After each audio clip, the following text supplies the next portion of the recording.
Muy grato saludarles, estimados amigos, un nuevo programa de Poniendo las Barbas en Remojo. El día de hoy queremos conversar con el ingeniero Pablo Pinto, un tema de educación, temas de democracia.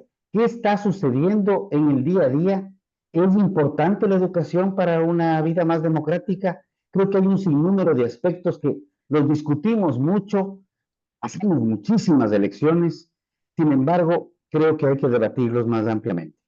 Pablo Pinto en este momento es presidente de la Asociación Nacional de Empresarios. Ha tenido una trayectoria muy amplia en lo que es coaching, ha estado vinculado a fundaciones donde han realizado trabajo social y principalmente vinculación con la sociedad y lleva en el Ecuador la franquicia de Tutor Doctor que también tiene que ver con educación y el coaching, como lo mencionaba, más de 10 años con jóvenes y adultos. Muy grato saludarte, Pablo, bienvenido. Y como ya más o menos tracé un poco la cancha anticipadamente, terminamos la consulta. Estamos en un momento democrático.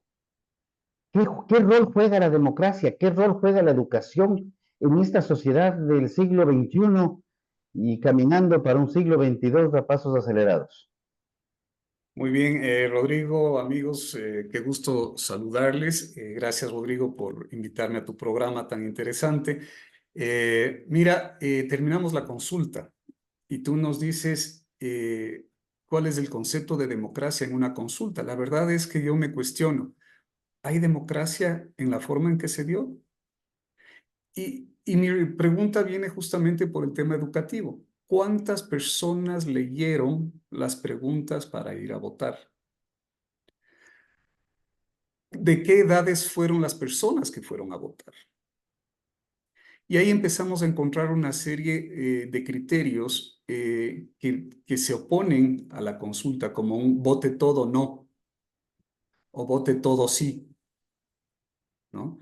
Porque lo que está pasando es que el poder, no importa si es de izquierda o de derecha, los poderes políticos lo que hacen es tratar de que la sociedad vaya y a través de la publicidad tome una decisión de todo sí o todo no. En esta consulta vimos algo interesante. Tal vez dos preguntas dijeron que no, el resto ganó el sí. Pero luego la publicidad, desde el punto de vista político, nos trató de convencer de que esas dos preguntas del no eran más que las 9 del sí. Entonces, fíjate todas las incoherencias que hay alrededor de todos estos temas. Y ahí nos lleva a reflexionar, ¿hay democracia? ¿La democracia directa es realmente efectiva? No voy a hablar ahorita de si era importante el sí o si era importante el no. No voy a hablar de política, voy a hablar de educación y voy a hablar de democracia. Quiero hacer esa separación importante, ¿sí? Entonces, para mí, ¿qué es democracia? Y quiero leer mi concepto de democracia, ¿no? Es el mejor modelo pedagógico para la convivencia en libertad y para el desarrollo pleno de un proyecto ciudadano de dignidad, ¿sí? Entonces, No has mencionado temas de políticas, has hablado de un modelo pedagógico. Interesante. exactamente. ¿Por qué? Porque democracia se aprende solamente en democracia. Yo no puedo aprender a vivir, a tener una convivencia pacífica, armónica, proactiva, libre, donde yo respeto la dignidad del otro y al respetar la dignidad del otro descubro mi dignidad personal, ¿no? Pero eso no lo puedo hacer en un ambiente autocrático, solamente en democracia.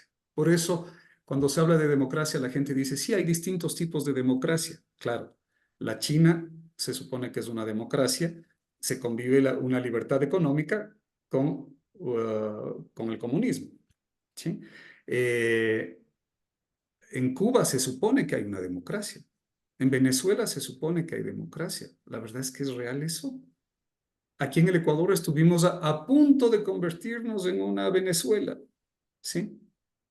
Y todavía no acaba de calzar el proceso democrático en el Ecuador porque tenemos una persona en el Tribunal Electoral que todavía define las cosas, el modelo, ¿sí? Y la gente cada vez tiene menos credibilidad sobre sus instituciones que electorales.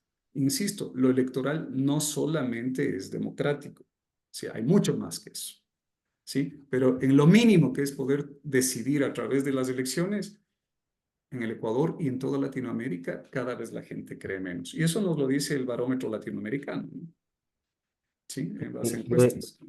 datos, no, qué datos tienes tú del Latinobarómetro para la gente nos lo siga?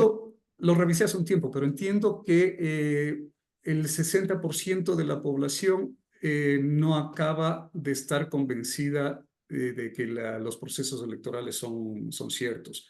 Y entiendo que alrededor de un 50% de la población cada vez cree menos en la democracia. Pero tú has planteado algo y es curioso, o sea, y te voy a contar una anécdota que sucedió con mi hija hace unas semanas atrás. Me dice precisamente, a ver, papi, quiero que me expliques. Nosotros votamos desde los 16 años cada 2 años. Yo tengo 19. Vamos a votar ya 5 veces. Pero si votamos cada 2 años, deberían ser 10 años, no los 3 años que estamos hablando. Y yo me quedé pensando y digo, a ver, ¿cómo es esto? Y en efecto, en el 17 tuvimos, los últimos años, en el 21 tuvimos 2 elecciones, primera y segunda vuelta.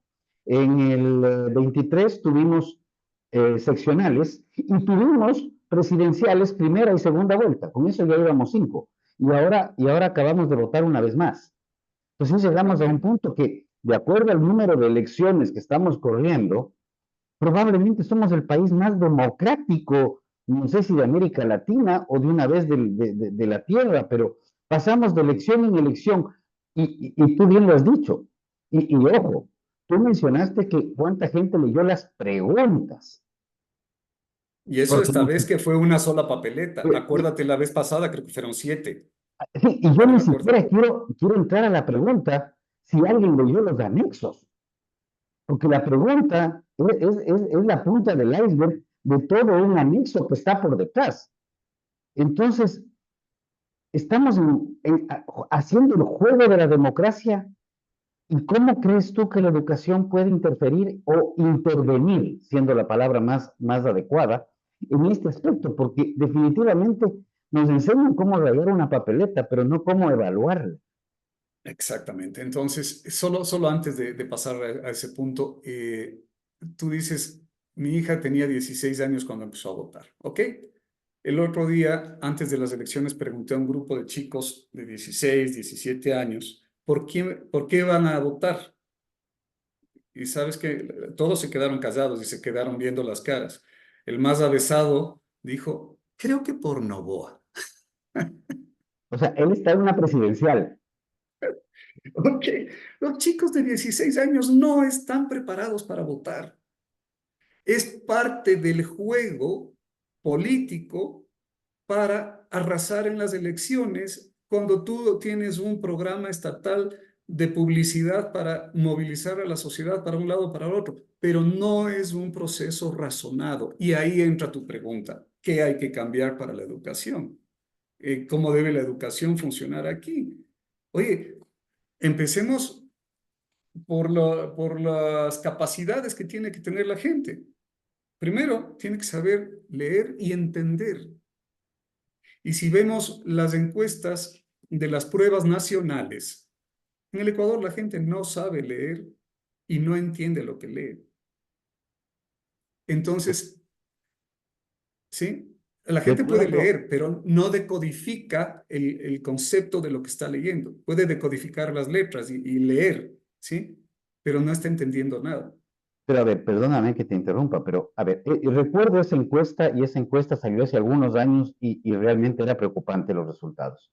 Pero tú estarías planteando que regresemos a 1830, 1840, donde para poder elegir y ser elegidos tenías que tener un capital mínimo, tenías que tener bienes raíces, tierras, No, no, no, de grados, ninguna grados manera. académicos, cosas por el estilo, porque De... ah, pues porque sí es preocupante si tú tienes a alguien que no está decodificando, como tú los términos son muy actuales de, ¿Cómo solucionamos este problema? Porque podemos pasarnos de elección en elección y el 25 probablemente no me llamaría la atención que tengamos un proceso electoral, una nueva convocatoria a una constituyente, porque para el 27 tenemos otras elecciones y el 29 tenemos otras fijas.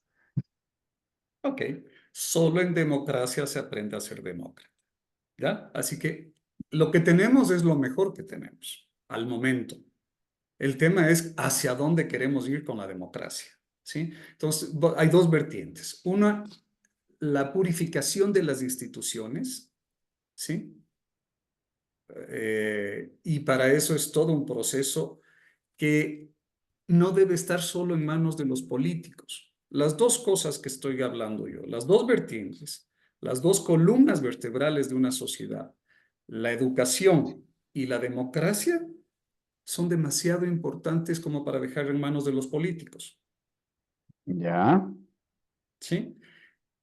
Esos dos elementos tienen que estar en manos de la sociedad. Y principalmente la educación, según se está en la Constitución todavía, por suerte que se ha tratado de quitar, la educación es derecho y obligación primordial en el orden de la familia, de la sociedad y del Estado, en ese orden. Entonces, los primeros educadores y los que estamos obligados a enseñar somos los papás, son las familias. Después viene la sociedad. Si yo lo estoy haciendo mal, la sociedad que se encargue. Y no solamente si lo estoy haciendo mal, sino complementariamente, porque todos educamos. Todos los espacios son educativos. Y luego el Estado, al último el Estado, ¿sí? Cuando lo que nos quieren hacer pensar muchas veces es que es el Estado el que debe educar. Y el Estado, de acuerdo a su tendencia, línea política o ideológica, educa de acuerdo a sus intereses propios y particulares. Por Y, eso, por eso no podemos dejar las familias la educación en manos del Estado. Y por tal razón, la escuela pública es muy válida, ojo, es tremendamente importante. Es el espacio de democracia principal donde la gente aprende a convivir. Y está muy bien. Y la escuela particular, por supuesto, también con la libertad de elegir escuela, con la libertad de elegir el pensum de estudios y tal que tenemos las familias. Pero esa misma libertad de elegir qué le enseñan a mis hijos deberían tener las familias en la escuela pública. ¿Por qué? En cierto pensum, ¿no? Se hablaba de un 70-30. ¿Por qué? Porque en las escuelas ahora el Estado te dice qué debes aprender y te ideologiza. Entonces, la gente dice, es que a los ricos no les ha interesado la educación. Falso. La educación, falso a medias. La educación pública ha estado en manos de la izquierda, si vamos a entrar a la política, ha estado en manos de la izquierda desde los años 60 o antes. Y se ha ideologizado a la gente y se ha puesto, se ha ido haciendo, se ha hecho un trabajo muy fuerte y sobre todo en los últimos años, desde el correísmo, ¿sí? En la división entre ricos y pobres, entre estos y el otros, y se ha formado a la gente para ser beligerante, ¿sí? Y eso corrompe la democracia. Y vamos a las élites económicas. Las élites económicas no tienen a sus hijos en esas escuelas, entonces los unos pecan por omisión y los otros por acción. ¿Qué quiero decir? Fíjate lo importante de la democracia y lo que hemos vivido. Ahorita que toco el tema de izquierdas y derechas, ¿no? Es como un círculo, como un anillo, ¿sí? Como un anillo, ¿ya? En este anillo, la izquierda y la derecha extrema se tocan en este punto. o sea, terminan siendo lo mismo. Terminan actuando de la misma manera, Ya. ¿sí? Buscando fines distintos. Pero en los dos casos, eliminando la dignidad del ser humano. ¿Me explico? La Sí, gente de izquierda, el comunismo, ¿qué hace? Le da valor solamente a la sociedad, más no a la persona. Entonces, vienen los gulag y todo esto que les mataban matan a toda la gente que piensa distinto a los comunistas porque la persona no es relevante, ¿sí? lo que es relevante es la sociedad. En cambio, en la derecha extrema, ¿cuál es el tema? Es el consumismo, lo que importa es el consumo y no importa el individuo.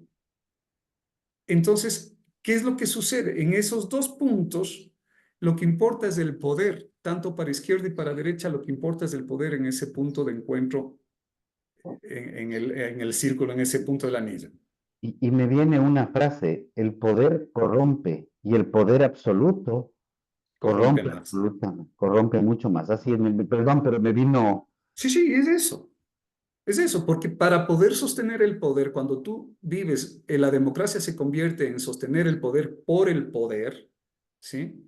Entonces tú tienes que hacer cosas que corrompen la convivencia. Y cuando corrompen la convivencia, entonces te metes en conflictos y tienes que sostenerte en el poder porque si no, o te matan o te vas preso. Mira Venezuela, mira eh, Cuba, ¿sí?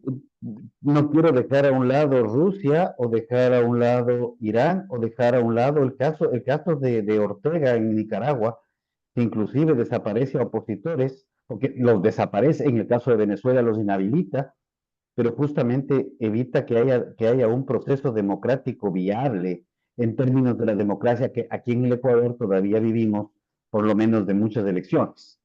Exactamente. Pero ¿cuál es el riesgo? El mismo barómetro empieza a decir que en la gente, la gente está dejando de creer en el valor de la democracia, tanto en los sectores populares con menor educación y en los jóvenes. Eso dice el barómetro, pero yo cada vez escucho más en las élites también decir que lo importante es que sí están abriendo el espacio para la autocracia, no para la democracia. A ver, pero Y ahora eso a mí me preocupa muchísimo. yo te hago una pregunta. Tenemos una sociedad bastante líquida, absolutamente interconectada digitalmente, que también ha derivado en una desconexión interpersonal. Porque ahora en una misma mesa de cuatro sillas se sientan tres, cuatro personas, cada una en un mundo enfocado en su círculo personal con una pantalla al lado. Eso lo vemos regularmente en un centro comercial, lo vemos en algunas casas, lo vemos, es muy común encontrarlo así.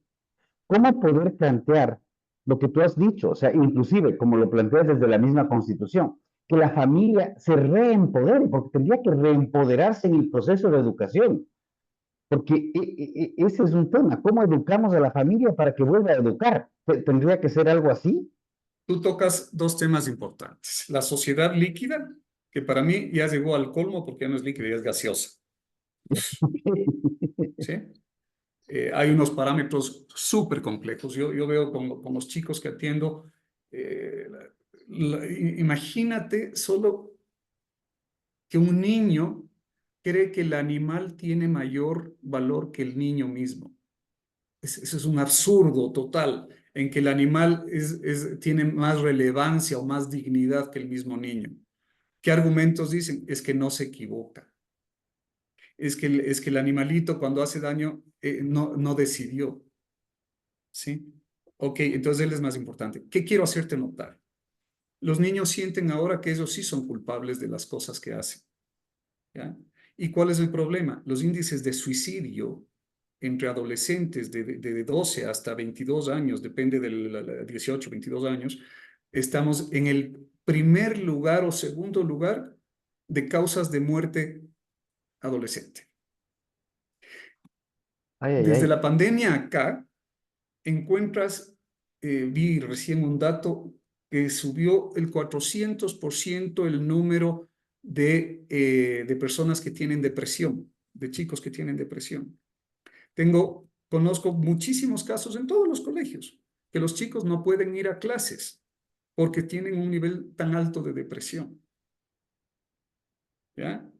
Súmale a eso todo lo que hemos hablado, empezamos a encontrarnos, yo tengo casos de gente que se ha suicidado, excelentes alumnos y también los que no han sido tan excelentes. Hay demasiado este tema de depresión ahorita. ¿Qué es lo que sucede? ¿Por qué la gente no logra visualizar una oportunidad en la vida? Y da lo mismo suicidarse que convertirse en sicario. Es el mismo efecto.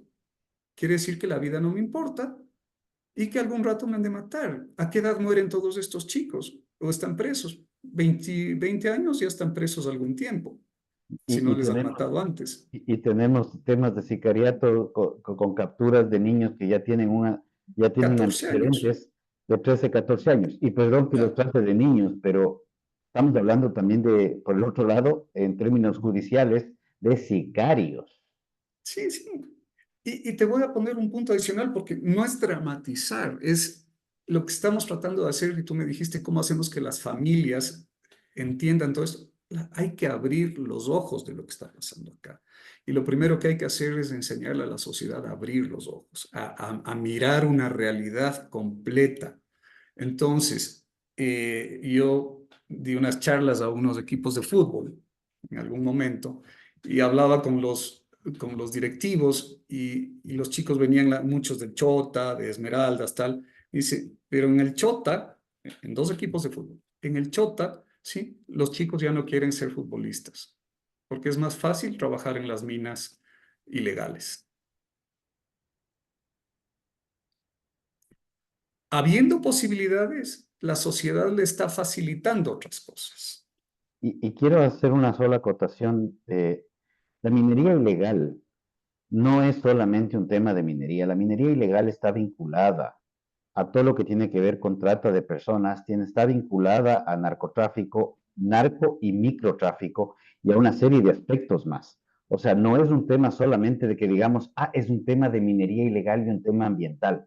No, No, es un va tema mucho que más. interrelaciona lavado de activos, interrelaciona cualquier cantidad de delitos que no solo son de orden nacional, sino transnacional también. Solo quería Totalmente. poner esta acotación.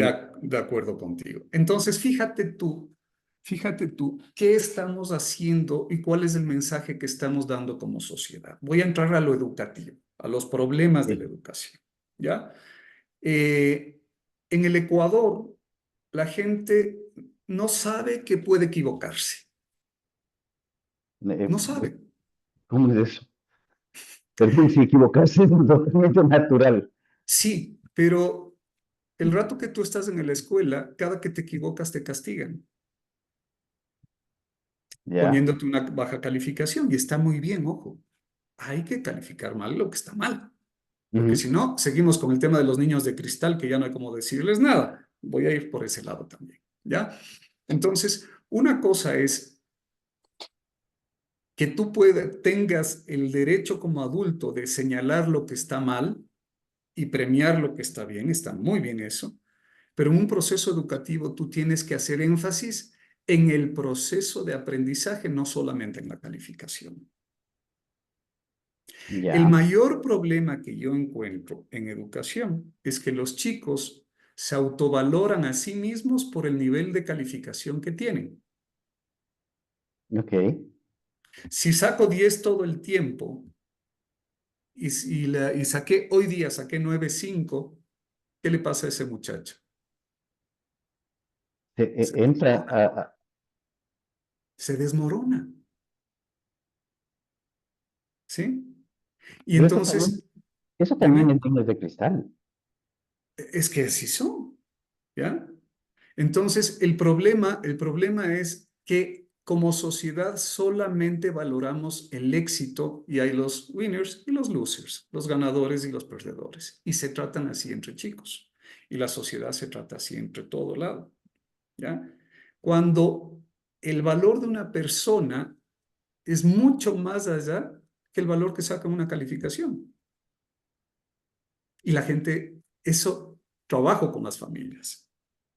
Y ese momento descubren que a los hijos, a los buenazos, les han dicho desde chiquitos, qué excelente que eres, qué buenazo que eres, qué bien, ¿sí?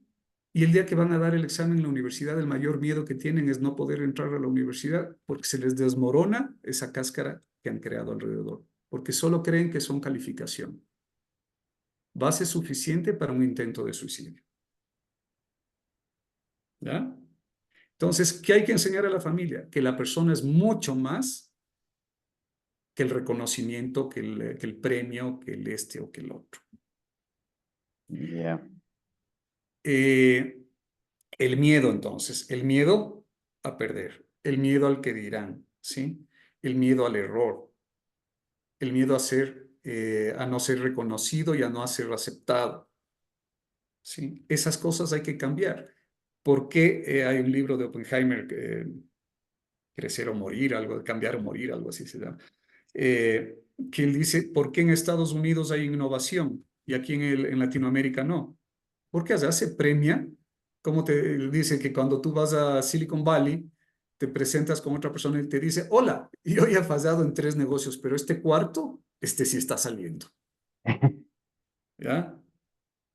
Esa es la diferencia. Pero regresemos a la democracia. Esas son cositas que hay que cambiar porque la gente tiene que aprender a valorarse a sí mismo. A eso quería llegar. Y el sistema educativo te hace valorar lo que tiene el otro, te vuelve envidioso de lo que tiene el otro. No te está formando para que tú seas el creador de las cosas, el dueño de tu propia vida. ¿Sí? Y entonces cuando yo no me siento dueño de mi vida, ¿sí? Y solo quiero lo que tienen los demás, dejo que otro que sabe más me diga, voten todo sí o voten todo no. Otro Sí, que tiene el poder de decirte eso, porque no necesariamente sabe más. Me bueno, atrevo sabe a... más, no, no, no, no. Él sí sabe cuáles son sus intereses, Ya, ok. ¿sí? Pero Buena aclaración. yo no sé cuáles son ni mis intereses, porque no me he sentado a pensarlo, o lo que quiero yo es vivir como el de que está allá arriba, pero no me he preocupado de prepararme para ser yo el que pueda estar allá arriba un día. Ya. Entonces se minimiza el valor de la persona, ¿sí? Y yo creo que ahí es donde empieza a cambiar la democracia, cuando yo puedo formar a la persona antropológicamente a que esa persona sepa el valor de su dignidad frente a los demás y frente a lo demás. Me explico. Frente a los demás, si yo le veo a Rodrigo que está pasando un mal momento, ¿sí? A mí me duele y me identifico con tu problema, porque yo conozco y reconozco tu valor como ser humano y al reconocerte a ti me reconozco a mí. Entonces, empiezo a entender el valor del significado de dignidad. Entonces, ¿qué sucede? Yo tengo que ayudarle a Rodrigo a salir adelante. Y Rodrigo algún día, cuando yo esté pasando mal, él será el que me eche la mano a mí. Solo para salir adelante, porque luego podemos hacerlo solos. ¿Mm? ¿Sí? Ok, entonces es el reconocimiento del otro, no como un estorbo, sino solidariamente como aquel con el que debo vivir en esta casa común. ¿Ya? ¿En qué se diferencia la democracia dentro de la familia y la sociedad? En que en la familia no debe haber democracia. Ya. A ver, pero tú quieres que desde la familia se cambie el concepto de democracia, pero nos planteas que en la familia no hay democracia. No, porque en la familia hay otros valores que tú debes de aprender antes de ir a convivir en democracia en la sociedad. Ya. ¿Por qué hay los niños de cristal? ¿Sí? ¿Por qué estamos en una sociedad no líquida sino gaseosa? Porque los padres ya no tienen autoridad sobre los niños, porque Mm, quieren vivir en democracia, porque los padres no quieren asumir responsabilidades, porque no se dan cuenta, no quieren tener confrontación con sus hijos. ¿Ya? ujú. ¿Qué aprende un niño en una familia que hay autoridad? No autoritarismo, autoridad. La autoridad siempre va junta con el amor. ¿Ya? Ya. Buscan las dos cosas, autoridad y amor, lo que buscan es el bien del niño. Y el bien del niño, el niño es una persona que va ganando sus derechos progresivamente y junto con sus derechos sus obligaciones. Entonces, primero los derechos tiene el padre sobre el niño porque tiene que cuidarlo y luego el niño se va independizando hasta que un día es un ciudadano que ya tiene sus obligaciones y, y puede demandar sus derechos. ¿Ok? Eh, quiero hacer una sola observación aquí, y es un ciudadano que tiene sus obligaciones y puede demandar sus derechos. No es como nos plantean que ahora todo el mundo tiene derechos y de obligaciones nadie menciona. También así que hasta la misma Constitución tiene esa S, como digo yo, una S de más en el artículo 2 que dice que somos una sociedad de derechos, pero como que nadie tiene obligaciones. Exactamente. Entonces yo voy a ser tal vez un poco provocador en este comentario que tú haces, luego retorno a este otro tema. Pero es un absurdo enorme para mí entender que la naturaleza tenga derechos. Ya. Lo que La acabo de decir Constitución, ahorita seguramente me van a colgar. la Constitución ecuatoriana se la considera una de las constituciones de vanguardia, de Más avanzada, porque es de las modernas. primeras en que considera los derechos de la naturaleza. De hecho, en la El, naturaleza no nos olvidemos que no solamente hablamos de animales, hablamos de plantas, hablamos de minerales, o sea, las rocas también tienen derechos, los árboles tienen derechos, al igual que los animales, que son los que más palpamos, y no solamente de perros y gatos, según este precepto constitucional, que coincido plenamente, es bastante tirado de los pelos y completamente disparatado a mi criterio. quiero explicar por qué. Fíjate que en el ser humano va ganando progresivamente sus derechos y sus obligaciones. La naturaleza solo tendría derechos, no Uh -huh. tendría obligaciones. ¿Ya? El rato que el Estado es quien me da los derechos, ¿sí? Es el Estado, da los derechos a la naturaleza, es el Estado el que tiene que hacerse cargo de cuidar la naturaleza, bajo la Constitución actual. Cuando yo reconozco que yo tengo unos derechos, me reconozca o no me reconozca el Estado, porque el Estado lo creamos nosotros, la sociedad, otra vez la familia, la sociedad y el Estado. El Estado lo creamos nosotros para que nos cuide y nos defienda. ¿Ya? El Estado nunca puede estar por sobre mí. Yo tengo una dignidad que es superior a la del Estado. Y por tanto, con esa dignidad, y como yo sí tengo razonamiento y libertad, sí, voluntad, yo estoy obligado a cuidar de la naturaleza por esta y por las futuras generaciones, por responsabilidad. El rato que el Estado me iguala a la naturaleza, el Estado me acaba de quitar la responsabilidad. Interesante, interesante visión, ¿Sí? porque es Es algo correcto. que yo he escuchado mucho que la naturaleza tiene derechos y el humano tiene obligaciones, en donde solamente tenemos obligaciones y ya no tenemos derechos. O sea, y esa parte a mí en términos ya prácticos, en algunos, me ha tocado leer algunos proyectos de ley en ese sentido, pero eso ya es materia de otra ¿Ok? conversación. Y sobre el mismo tema viene el tema de la utilización de la naturaleza para beneficio del ser humano. La naturaleza está para que yo, como ser humano, la aproveche y la cuide en armonía para esta y las futuras generaciones. ¿Sí? Uh -huh. Entonces, porque al rato, nadie va a poder comerse una lechuga, pues. Si la naturaleza está por sobre el ser humano, no me puedo comer ni la lechuga ni tal. Y fíjate que en el tema de los animales, ¿no? El ser humano con su conciencia puede elegir a qué animal sí le mata y a cuál no. Los más animalistas pisarán una araña tal vez o le matarán a la pulga, pero tal vez no al pato. ¿Ya? Hay una serie de problemas ahorita por romper los principios, pero regresemos al tema de la familia y de la democracia. Para Entonces, ver, porque te tengo una mala noticia y estoy ya se acabó el apasionado, tiempo. pero no, no, tenemos un poco de holgura todavía, pero sí quisiera cerrar con el tema de qué reforma tenemos que aplicar al sistema educativo sin desconocer cómo la familia pueda empoderarse para reempoderarse, sería mi criterio, para poder asumir sus responsabilidades, porque al final del día eso son. Ok, eh, yo creo que el primer tema es quitar las ideologías del sistema educativo, limpiar de ideologías, ¿sí? El segundo tema posiblemente es devolver a la familia la potestad de educar a sus hijos, ya sea en una religión, en una ética, en algo que le permita reconocer nuevamente su dignidad. Te pongo un caso. En Alemania, un país tan abierto y poderoso, ¿sí? Los chicos pueden elegir entre ética y religión. ¿Cuál religión? O católica o luterana. En el Ecuador está prohibido.